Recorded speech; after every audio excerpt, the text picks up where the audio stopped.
The morning sun painted the rocky cliffs of New Terra Station in shades of gold and orange. Dr. Sarah Chen stood at the edge of the observation deck, her dark hair whipping in the artificial wind generated by the atmospheric processors. Below her, the alien landscape stretched for miles, purple grass swaying in geometric patterns, crystalline trees that hummed with stored solar energy, and in the distance, the massive forms of the Catherian ships that had been silent for 3 months. Sarah adjusted her scanner and frowned. The readings were still wrong. Everything was wrong.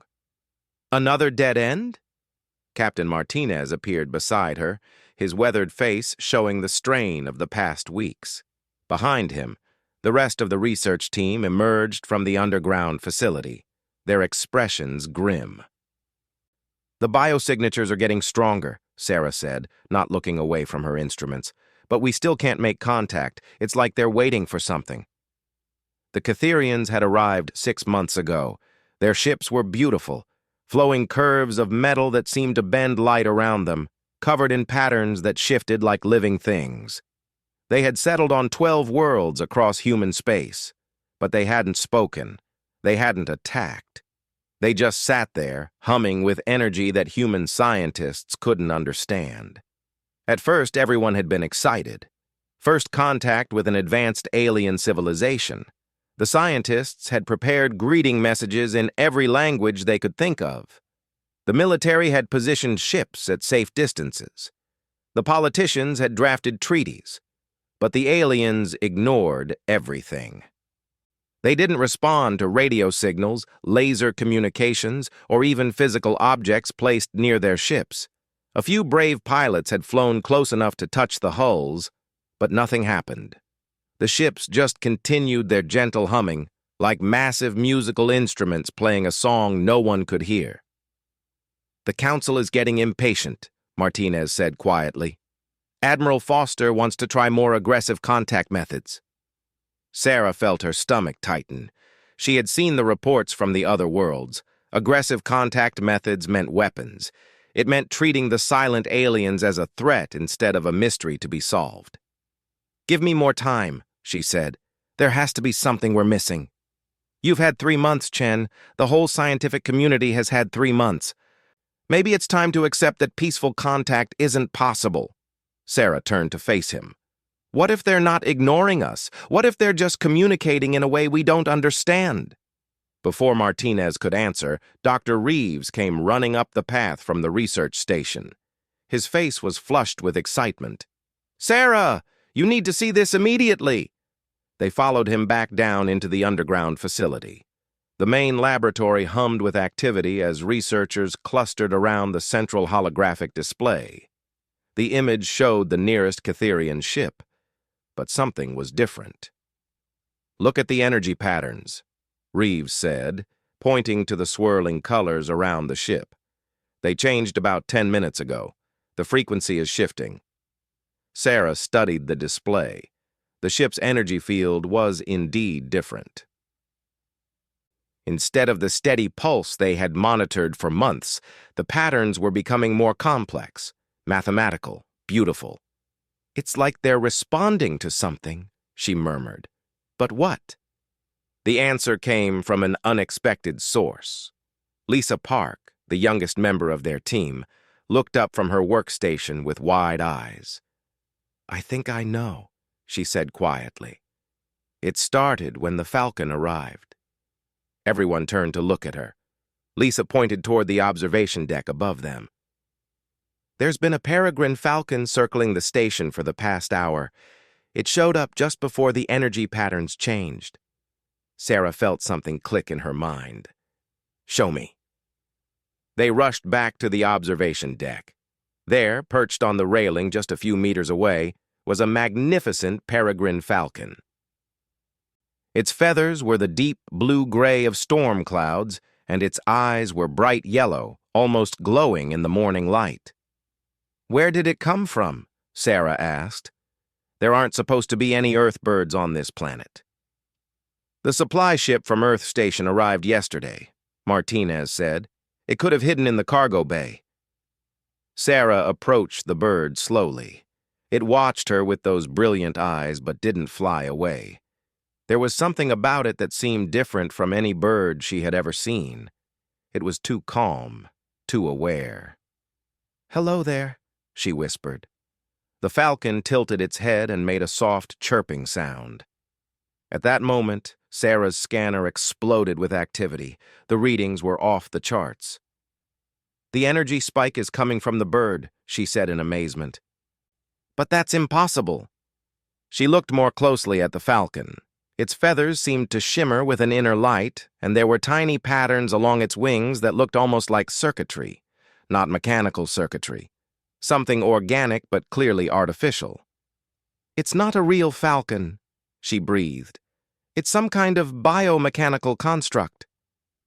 The bird seemed to understand her words. It spread its wings, revealing more of the strange patterns, and let out a cry that echoed across the observation deck. In response, the Catherian ship in the distance began to glow brighter. "They're responding to each other," Dr. Reeves said, his voice filled with wonder. "The ship and the bird, they're connected somehow." Sarah extended her hand slowly toward the falcon. "Did they send you to us?" The bird looked at her hand for a long moment, then stepped gracefully onto her wrist. The moment its talons touched her skin, Sarah felt a shock of electricity run up her arm. But it wasn't painful. It was warm, welcoming, like coming home after a long journey. Images flooded her mind. She saw vast cities floating among the stars, beings of light and energy dancing between worlds, and technology so advanced it seemed like magic. She saw the Catherians, not as the mysterious silent ships, but as they truly were. They were explorers, scholars, artists. They had been traveling among the stars for millions of years, seeking others who could understand their art, their science, their way of seeing the universe. But they were also careful.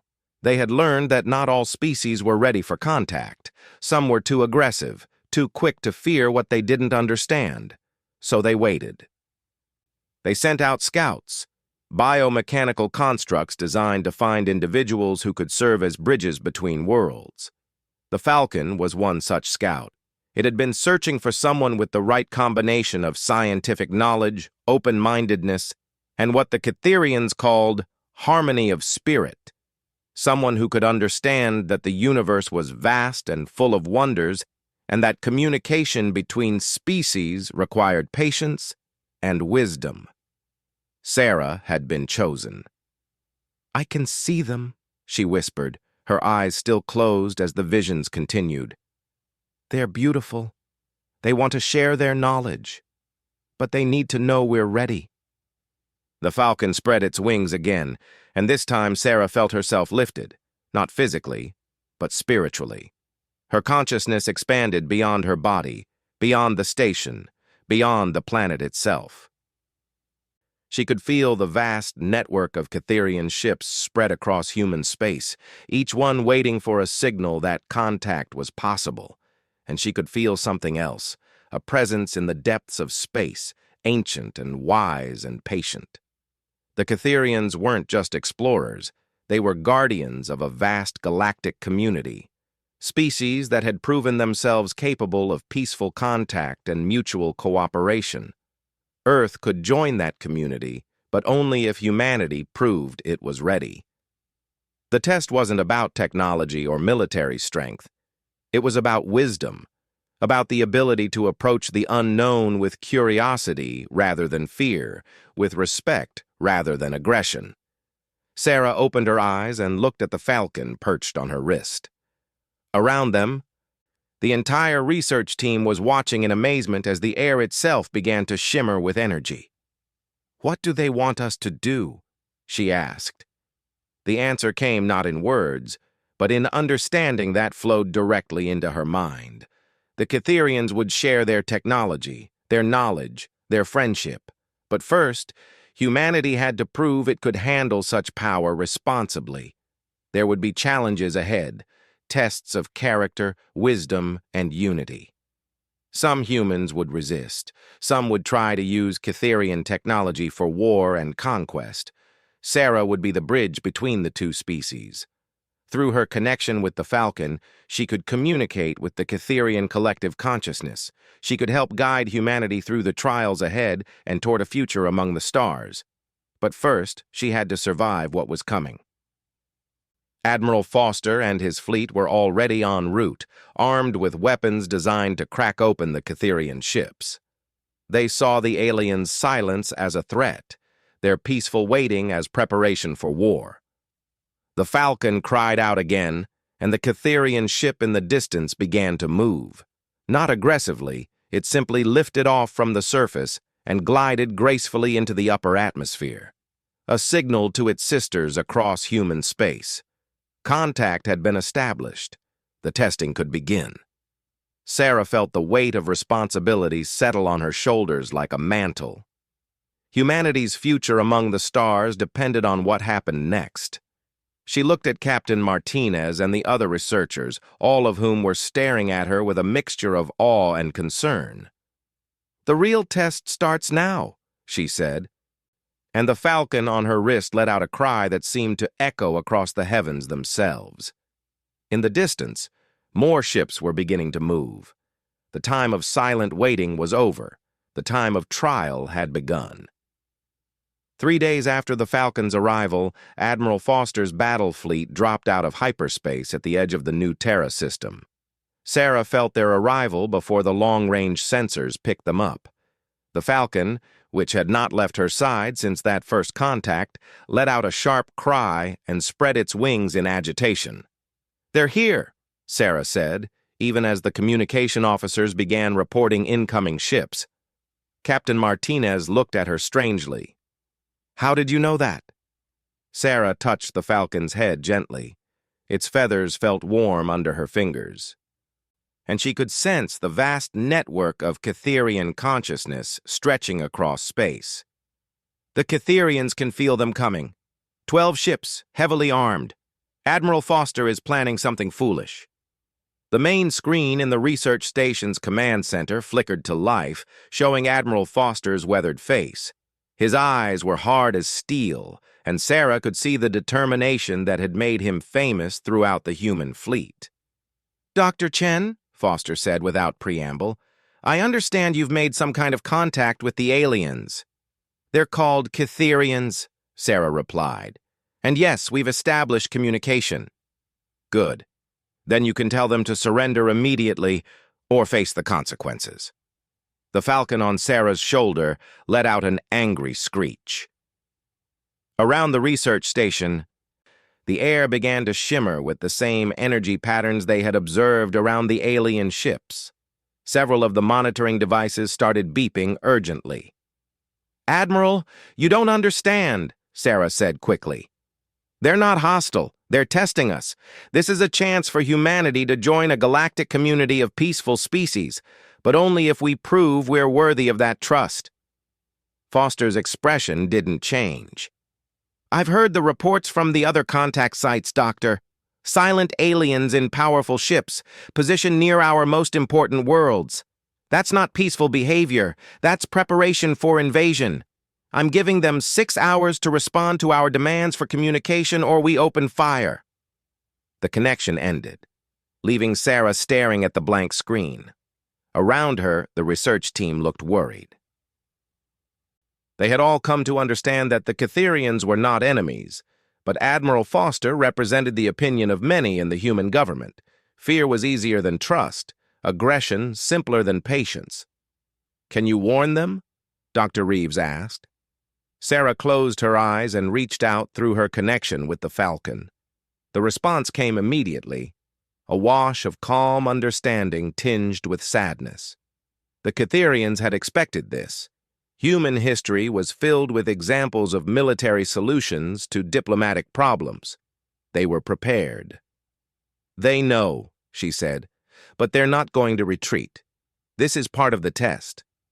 "What kind of test involves getting shot at?" Martinez demanded. The answer came to Sarah in a flood of images and concepts. Throughout the galaxy, There were species that had faced this same moment, the choice between fear and wisdom, between isolation and community. Some had chosen poorly and remained locked in their home systems, forever cut off from the greater universe. Others had chosen wisely and been welcomed into a community of worlds beyond imagination. The test wasn't about the Catherians' ability to defend themselves. It was about humanity's ability to overcome its own worst instincts. "We have to stop him," Sarah said. "If Admiral Foster fires on the Catherian ships, humanity fails the test. We'll be quarantined, cut off from galactic civilization forever." "And how exactly do we stop a battle fleet?" Martinez asked. Sarah looked at the Falcon on her shoulder. Its golden eyes seemed to hold depths of knowledge beyond human understanding. "I think," she said slowly, "I'm about to find out what the Catherians really want me to do." The Falcon spread its wings and launched itself into the air. But instead of flying away, it hovered in front of Sarah, its wings beating in a pattern that seemed almost like writing. Energy began to build in the air around it, and Sarah felt a pull unlike anything she had ever experienced. "Trust us," came the voice in her mind. It wasn't her voice or the Falcon's. It was something vast and ancient and infinitely patient. "Trust us, and we will trust you." Sarah took a deep breath and stepped forward. The moment she touched the Falcon's outstretched talon, the world exploded into light. When her vision cleared, she was no longer in the research station. She was standing on what appeared to be a platform made of crystalline energy, floating in the void between the stars. The Falcon was beside her, but it had changed.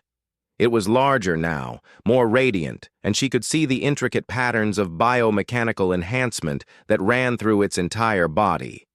Around them, space was filled with ships, not just the Catherian vessels and Admiral Foster's fleet, but hundreds of others.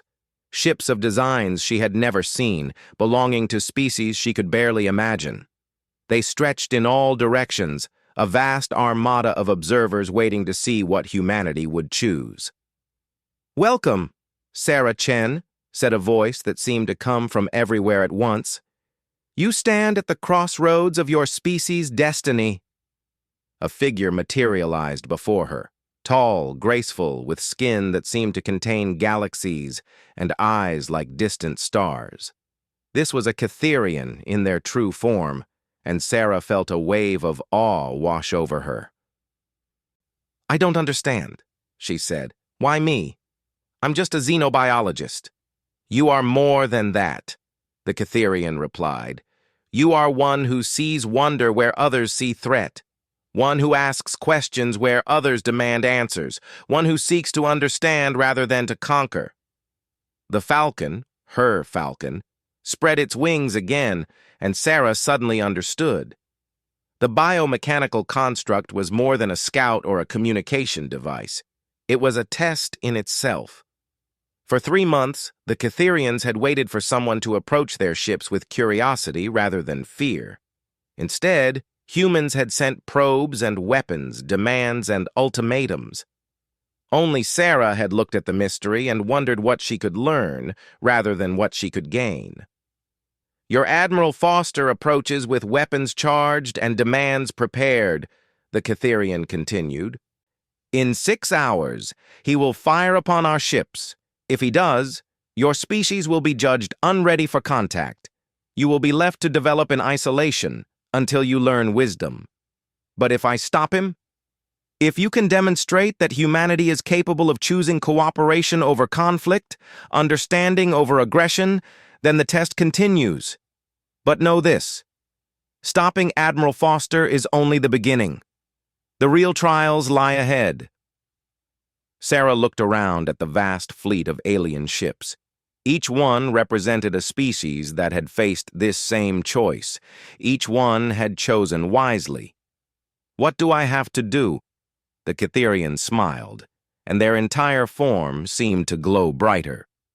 "You must prove that a single human, armed only with wisdom and compassion, can be more powerful than an entire battle fleet armed with weapons of destruction." The platform beneath her feet began to shimmer, and Sarah felt herself being drawn back toward New Terra Station. But now she carried something with her, a connection to the Cytherian collective consciousness that was stronger than anything she had imagined possible. She materialized in the research station's command center, causing several of the staff to jump in surprise. The Falcon settled on her shoulder as if it had never left. "What happened to you?" Dr. Reeves asked. "You just disappeared." "I've been given a mission," Sarah said. She could feel the power flowing through her now, not just her own knowledge and determination, but the accumulated wisdom of thousands of species across the galaxy. "I need to speak with Admiral Foster." "He won't listen," Martinez said. "He's convinced the aliens are planning an attack." Sarah looked at the Falcon on her shoulder. Its golden eyes seemed to sparkle with amusement. "Then I'll have to show him something that will change his mind." She walked to the communication console and opened a channel to Admiral Foster's flagship. When his face appeared on the screen, she could see the countdown timer in the background. 4 hours and 37 minutes until the attack began. "Admiral," she said calmly, "I need you to delay your attack." "I'm afraid that's not possible, Doctor. We've given the aliens more than enough time to respond to our communications." "They have responded," Sarah said. "Just not in the way you expected." She reached out with her enhanced senses and touched the ship's communication array. Through the Falcon's biomechanical systems, she connected directly to the Cytherian ships throughout human space. Power flowed through her like electricity, and suddenly every screen in Admiral Foster's fleet began to display images. Not images of weapons or invasion plans, but of wonder. Floating cities among the stars. Worlds where different species work together to terraform dead planets into gardens. Technologies that could heal the sick, restore damaged ecosystems, and carry ships between galaxies in the blink of an eye. "This is what they're offering us," Sarah said, her voice carrying across every ship in the fleet. "Not conquest, but partnership. Not domination, but cooperation." Through the connection, she could feel the shock and awe of the human crews as they saw what galactic civilization really looked like. She could feel Admiral Foster's certainty beginning to waver. "Impossible," he whispered. "These could be fabrications." "No," Sarah said, "they're real, and humanity can be part of it. But only if we prove we're ready. Only if we choose wisdom over fear." The Falcon spread its wings, and the energy flowing through Sarah increased.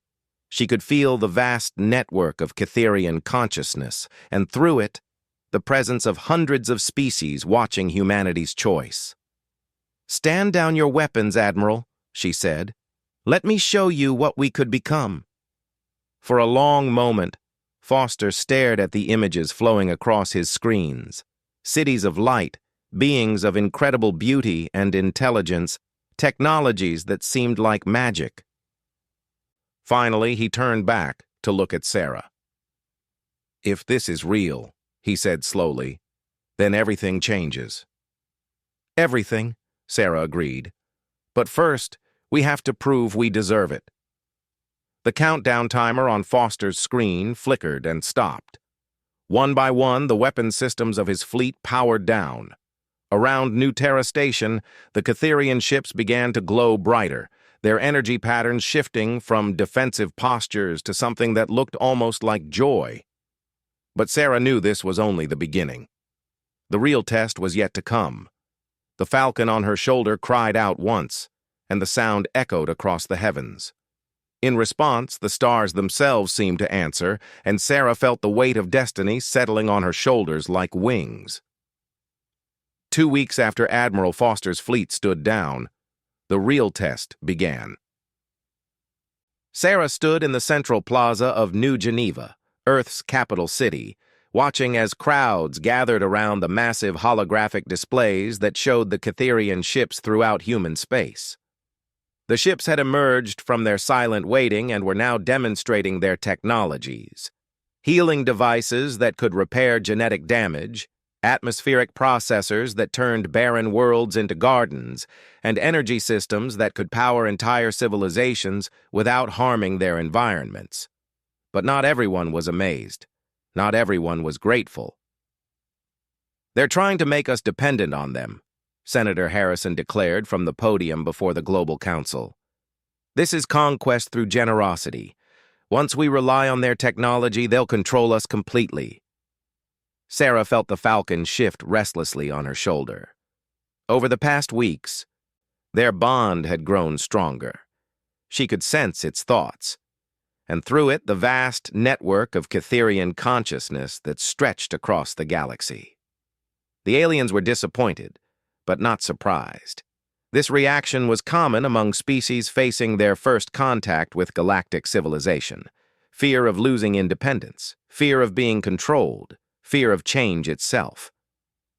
"The good doctor claims she can communicate with them," Senator Harrison continued, pointing at Sarah in the viewing gallery. "But how do we know they're not controlling her? How do we know she's still human?" Murmurs rippled through the crowd. Sarah had expected this. The Falcon had shown her glimpses of other worlds, other species that had faced similar challenges. There were always those who preferred isolation to growth, who chose fear over wonder. The Cytherian representative, who had materialized in the council chamber that morning, stood gracefully from their seat. Their form was less radiant here on Earth, adapted to human visual perception, but still beautiful beyond description. "Your concerns are understandable," the Cytherian said, their voice like music.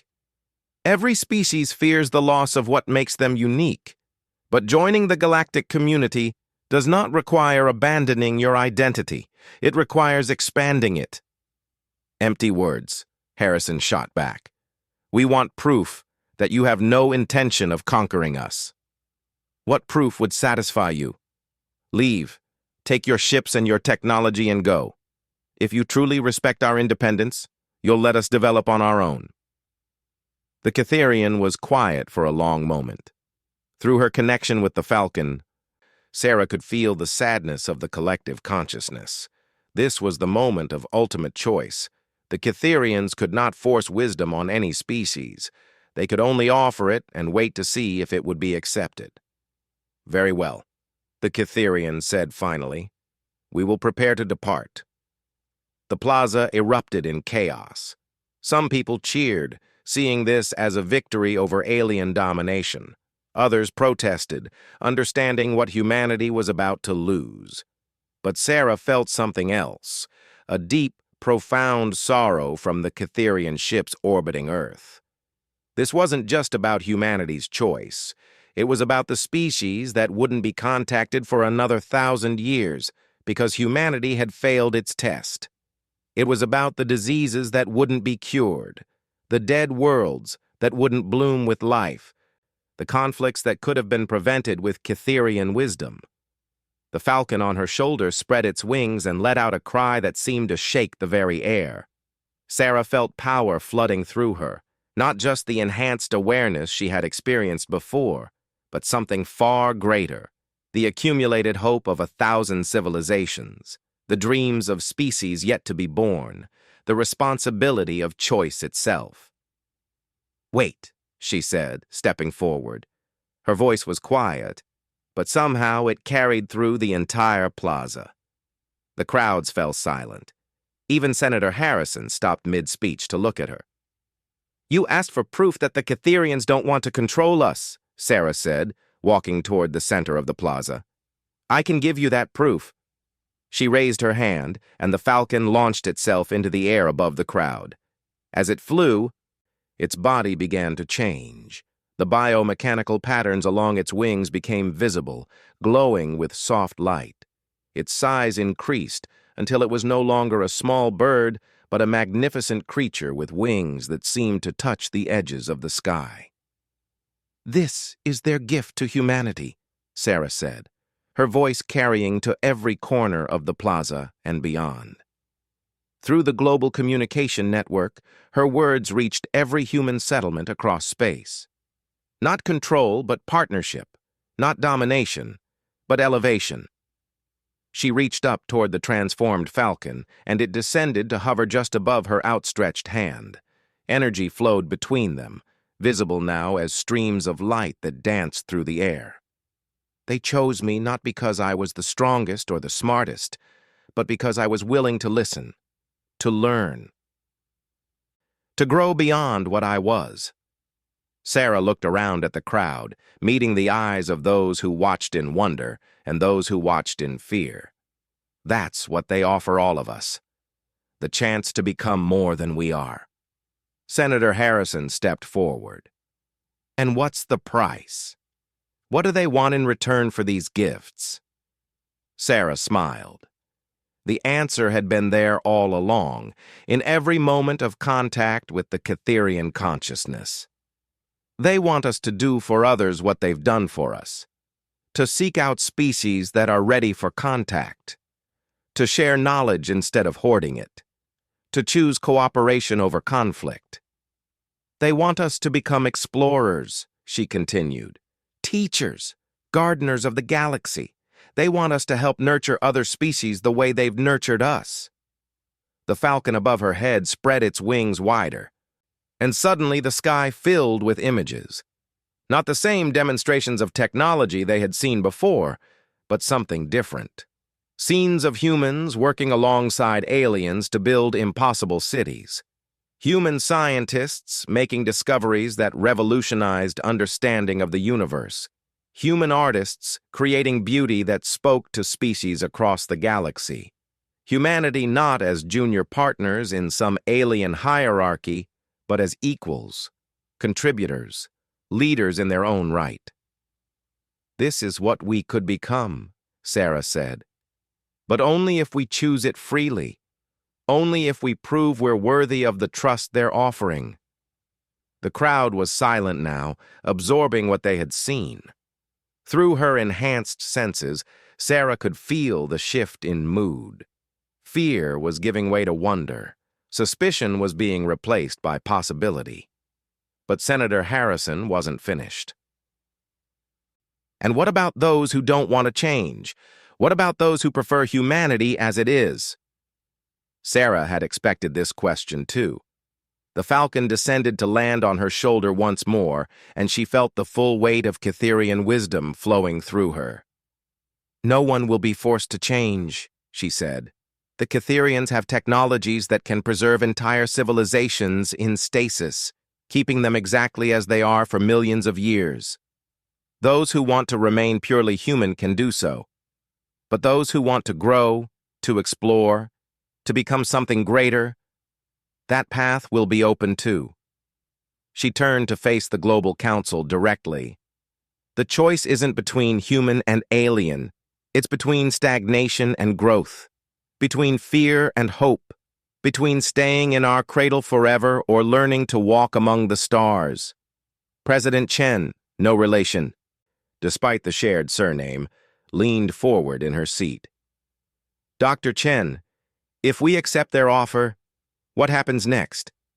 Sarah closed her eyes and reached out through the Falcon to touch the vast network of galactic civilization. The answer came to her in a rush of images and sensations. First, they share their medical knowledge. No more genetic diseases. No more aging beyond what we choose. Then their environmental technologies. We can restore Earth's damaged ecosystems and terraform other worlds. Their educational systems will accelerate human development by centuries. She opened her eyes and looked directly at the president. Within a generation, we'll have colonies throughout this galaxy and be ready to help establish contact with species in others. Within 10 generations, humanity will be among the elder races, helping to guide new species through their own first contact experiences. The falcon on her shoulder let out another cry, and this time it was answered. From orbit, the Catherian ships began to sing, a harmonic resonance that could be felt in every human heart. It was a song of welcome, of invitation, of infinite possibility. But it was also a question, the final question. President Chen stood slowly. Around her, the other members of the Global Council were nodding. Even Senator Harrison looked thoughtful rather than afraid. "Dr. Chen," the president said formally, "as the official representative of humanity to the Catherian civilization, I ask you to convey our answer." Sarah felt the weight of the moment, the choice that would determine the path of human civilization for thousands of years to come. She looked at the Falcon on her shoulder, seeing not just the biomechanical construct, but the entire community of species it represented. "Tell them," she said, her voice carrying across the plaza and to every human settlement throughout space, that humanity chooses to grow. The response was immediate. The Catherian ships throughout human space burst into brilliant light, their harmonic song becoming a symphony of joy that seemed to make the very stars dance. The Falcon on Sarah's shoulder spread its wings one final time and launched itself toward the sky. But this time, Sarah went with it. Not physically. Her body remained in the plaza, surrounded by cheering crowds and weeping council members. But her consciousness expanded beyond Earth, beyond the solar system, beyond anything she had ever imagined possible. She could feel the Catherian network in its entirety now. Millions of species across thousands of galaxies, all connected by bonds of mutual respect and shared knowledge. And now humanity was part of that network, not as subjects or servants, but as full partners. The Falcon had transformed into something new, not just a communication device, but a bridge between worlds. Through it, human knowledge would flow into the galactic community, and galactic wisdom would enrich human understanding. Sarah felt herself changing too. The small xenobiologist who had approached a mysterious bird on an observation deck was gone. In her place stood something greater, humanity's first ambassador to the stars, gifted with the ability to speak for her entire species and to guide them through the wonders that lay ahead. When she opened her eyes, she was still standing in the plaza on Earth, but around her, the world was already changing. Catherian healing stations materialized in major cities. Environmental restoration ships descended toward the oceans and forests. Educational centers bloomed like flowers in every human settlement. The age of isolation was over. The age of growth had begun. And high above, the Falcon that had started it all soared through the heavens, its cry echoing across the galaxy as the stars themselves answered its call to join the greatest community the universe had ever known. Sarah smiled as she watched it fly. No one had approached the Falcon when it first arrived, but it had settled on her, and through that choice, the heavens had indeed answered her command, the command to grow, to learn, to become worthy of the infinite wonders waiting among the stars.